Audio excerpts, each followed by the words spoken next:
നമ്മുടെ ഇൻഫിനിറ്റി വാർ doctor strange പറയുന്നുണ്ടല്ലോ 14 കോടി ചാൻസ് കണ്ടല്ലോ അതിൽ ഒരെണ്ണത്തിൽ മാത്രമേ നമ്മുടെ താനോസിൻ്റെ മുന്നിൽ അവഞ്ചേഴ്സ് ജയിക്കത്തുള്ളൂ എന്ന്. അതെന്തുകൊണ്ടാണെന്നാണ് നമ്മൾ നോക്കാനായിട്ട് പോകുന്നത്.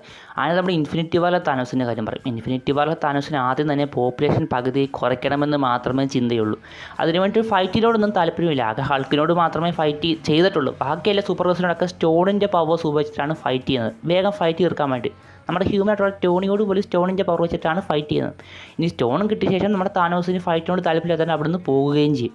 നമ്മുടെ 2012 താനോസിന് അങ്ങനെയല്ല, ചിന്താഗതി വ്യത്യാസമുണ്ട്. അവഞ്ചേഴ്സിനെ ആദ്യം ഡിഫീറ്റ് ചെയ്തിട്ട് അവഞ്ചേഴ്സിൻ്റെ കൺമുന്നിൽ വെച്ച് തന്നെ ലോകങ്ങളൊക്കെ നശിപ്പിക്കണമെന്നുള്ള ചിന്താഗതിയാണ് നമ്മുടെ 2012 വന്ന താനോസിന്.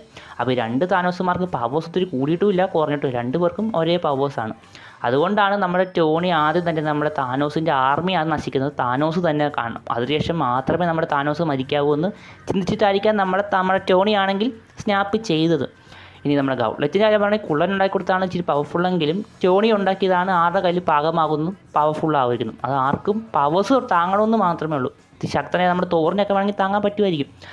അപ്പം താനോസിനെ കൊല്ലാൻ താനോസ് തന്നെ ഒരു കാരണക്കാരന് പോയി. കാരണം വേറെ ഒന്നുമല്ല, നമ്മുടെ ക്യാപ്റ്റന്മാറിനെ ഡിഫീറ്റ് ചെയ്യാൻ ഒരു പവർ സ്റ്റോൺ ഉപയോഗിച്ചിട്ട് കല്ലെടുത്തിട്ടാണല്ലോ ഫൈറ്റ് ചെയ്യുന്നത്. അത് ഡോക്ടർ സ്ട്രേഞ്ചിൻ്റെ മുന്നിൽ വെച്ചിട്ട്. അപ്പോൾ ഡോക്ടർ സ്ട്രേഞ്ച് തന്നെയാണ് ടോണിക്ക് ക്ലൂ കൊടുക്കുന്നത്, ഇതുപോലെ നമ്മുടെ താനോസിനെ ഡിഫീറ്റ് ചെയ്യുന്നത്. അപ്പോൾ രണ്ട് താനോസുമാരുടെ ചിന്താഗതി മാത്രമുള്ള വ്യത്യാസം, അതുകൊണ്ടാണ് താനോസ് ഡിഫീറ്റ് ആയത്.